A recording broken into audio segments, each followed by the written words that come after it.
Download the AllStar app. Make your picks for UFC fights, challenge your friends, level up and win prizes. Link in description.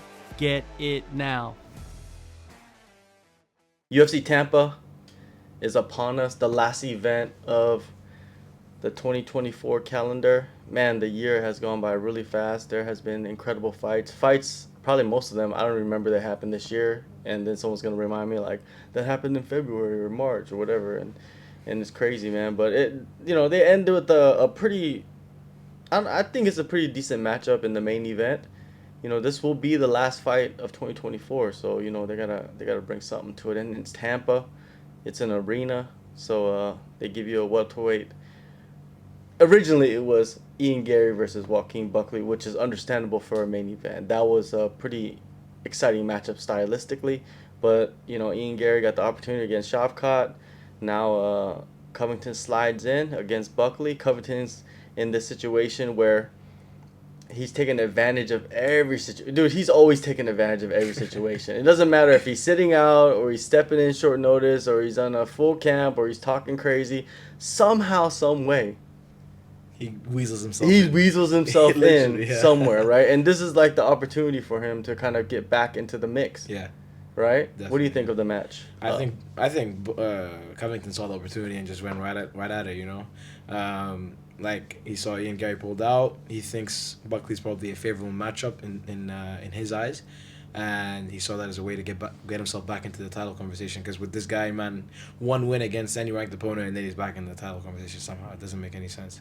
Colby's funny because like he'll talk all this shit, mad shit about people and like not taking fights or not signing up to fight him or whatnot, whatever, right? But then when it's his like opportunity to do it, he goes with the best path for him. Yeah. Right? Which is smart though. Like in the business world or in the boardroom or whatever you want to call it, behind the scenes, you have to be one way, and in the media you have to be another, yeah. right? Or you could be the same. It's up to you. Whatever works for you. Whatever formula works for you. Colby Covington is great at doing it. We've seen him the past couple of years. He's even won an interim title by doing this. But he, at the end of the day, he's a good fighter, right? So let's start with Colby and his journey since winning the interim title. So he won the UFC interim title. This was back when they had the old belts. Yeah. It was against RDA, right? Yeah, it was against RDA. He decisioned RDA. That was in 2018. It's been a while, man. Ooh. It's been a while. He doesn't even have as of right now, he doesn't have a ranked win against any ranked opponent. He does not. He doesn't have a win against any fighter since 2018 that is even with the organization. Well, Jorge Masvidal recently decided to come back, but that was the only one. Like he beat Jorge, he beat Woodley, he beat Robbie Lawler, right? Robbie Lawler's retired, Woodley's out of the UFC, and Jorge Masvidal was retired. Now he's back. Yeah. He's gonna fight again, right? So it tells you a lot about his strategic way of like picking fights. But at the end of the day, a lot of these fights were for the title. Yeah. Even though he lost all the fights for the title, he was in title fights. Yeah, and he beat some of them close. And he beat the guys that he was supposed to beat to get the title shot, right? So it that kind of classifies his whole career since he won the interim title, right? What do you think of his style though, like over the years? I mean, before he was like lay and pray wrestler in his early days when he was still at ATT, wasn't very exciting, whatever. And then the UFC kind of saw that, and against Damian Maia, they were telling him apparently in the back rooms like you're gonna get cut if you don't up the excitement level a little bit.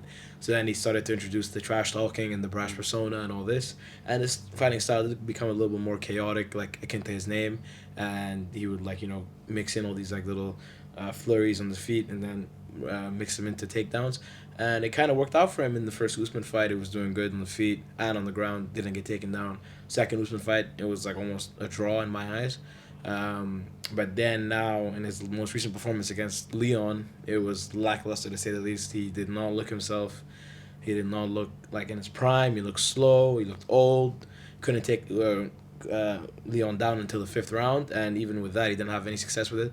So, I don't know. I think he's kind of entering the tail end of his career in this time, and he's 37, isn't he? I think. Yeah, 36. So I think he's way past his prime, in my opinion.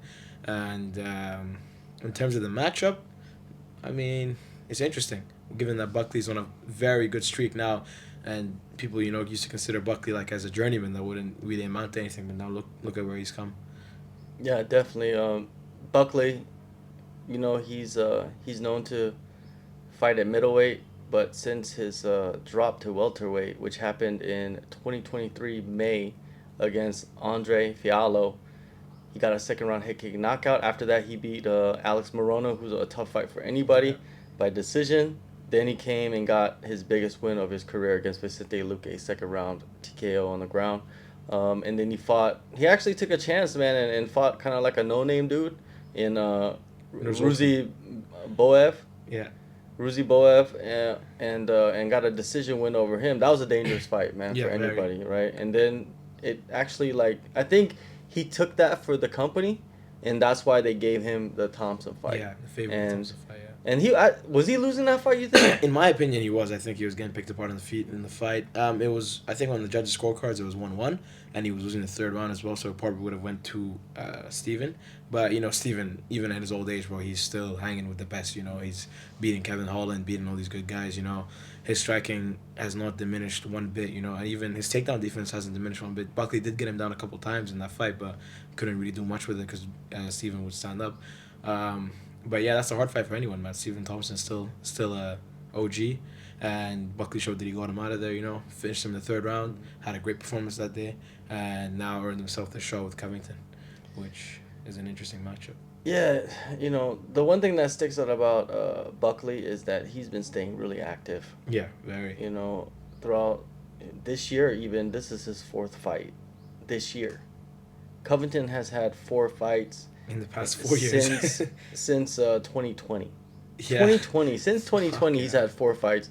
Buckley is going into his fourth fight this year in this matchup, right? So let's look at the tail of the tape.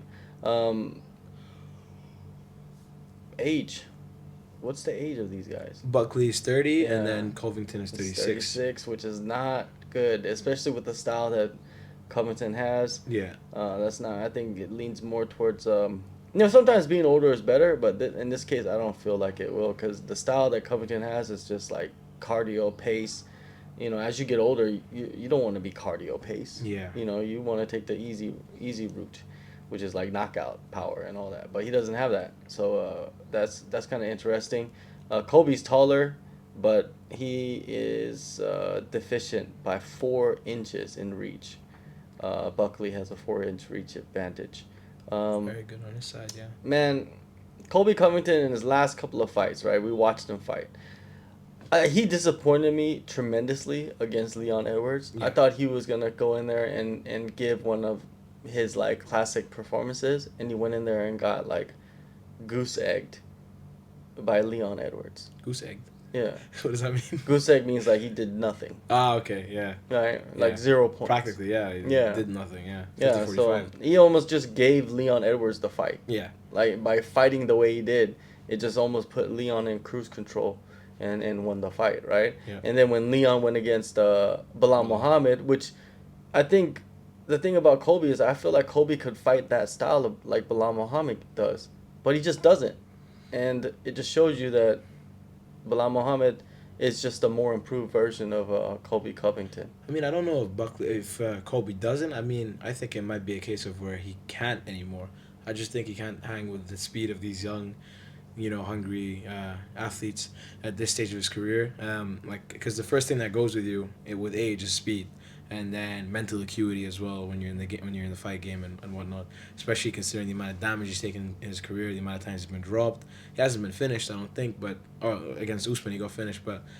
Given all that, I just don't think he's able to implement the old game plans and the old fighting style that he had when he was a younger fighter, because Father Time was like the ultimate, decider of that. Yeah, and also like with Covington, you don't know what's going on with him, man. Like, His is he personal life, training? yeah. Is he a poker player? Is he like addicted to gambling? Is he, what is he? Is he training as much as he should be? Is he because fighters they train like Yeah. most of them they train, but it's just like okay, I'll go to the gym like once a day, do a class, maybe spar, stuff like that. That's training. That's still training, right? But it's not intense training. It's not fight camp training. Yeah. It's different, right? I don't know what Colby Covington is doing, right? It's been more. It's been a year since he last fought. That's crazy, right? It's been a year, Very, yeah. and I feel like with Buckley, in best case scenario, I, f- I see him like defending the takedowns pretty easily and just ground and pound or knocking out Colby Covington. I think he knocks him out. Yeah, I think Like, it I genuinely think happens. he knocks him out flat. Yeah, third round, maybe second round, something like that. I'm Yeah, feeling, yeah. I think it's just the wrestling. If he just needs to defend it well. He has showcased better wrestling defense in his previous fights now, Hmm. Buckley, that is. Against Alex Morono, I think Alex Morono tried to shoot a couple times. Vicente Luque shot for like a weird takedown, then he ended up getting finished on the ground in full guard. Um, and there's Sultan Ruzaboyev, a guy from Uzbekistan. These guys in that region are known to have good wrestling, and I don't think he had any success with them in the wrestling. So I think Buckley has worked on that aspect of his game, and I don't think that Colby has the advantages that he used to back in the day to edge that out. And Buckley will probably get him out of there for second or third round, defend a couple takedowns, and yeah.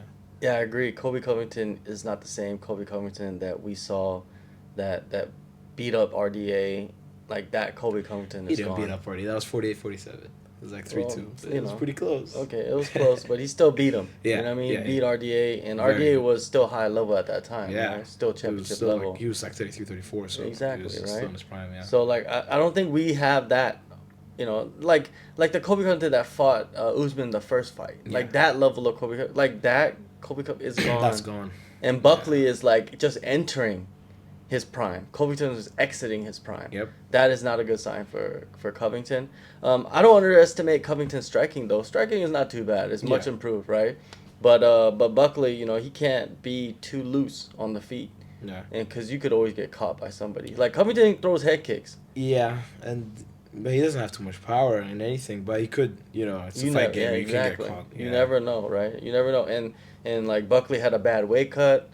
Like all Yeah, these things, true. like these factors that play into it that we just don't talk about all the time, right? Yeah. But it's like Covington striking looks phenomenal tonight against Buckley, who had a bad weight cut, but nobody knows about it, Yeah. and he's feeling fatigued already in the first round. Arms is heavy, like those things all. That's why they say it's a fight camp and a fight week. That's all accumulates to the fight because everything there's a variable, there's a factor that affects what happens in the cage, and that could be a possibility. But that's like worst case scenario for Yeah, Buckley, I hope not. right? Does he have bad luck like that? No, I mean he's on a 5-fight winning streak. I think the thing about Buckley is he's been through all the ups and downs, getting knocked out by Kevin Holland, getting beat up in middleweight by some of the better guys up there, and now I think he's really starting to form into like the prime version of his career and like the proper version that he was looking out for, and I think, in this case, Colby's just on the wrong side of time, and when you're on the wrong side of time, you can't run backwards, man. That Usman fight was 5 years ago. Yeah. Like it's crazy how far away that was. 5 years ago. That's half a decade. It's a long time ago, and I don't think Colby's gonna bring that back at all. No. And crazy part is Usman's still that good, Yeah. and Kobe's not. Even with those bust up knees of his. Yeah, still good. All right. Buckley is at minus 250. Kobe's is at plus 205. I think that's a pretty good line. Yeah, and Colby's taking it on short notice Yeah. as well, so that's another factor because who knows if he was training, as you said, like his personal life. Who knows if he was training before that in the gym in general, or whatever. I did see actually something on Instagram. He was like he won some big blackjack tournament or something. Like he's like one of the ranked players in the blackjack league. So I think he was out gambling. I don't think he was training before this fight during that year hiatus of his.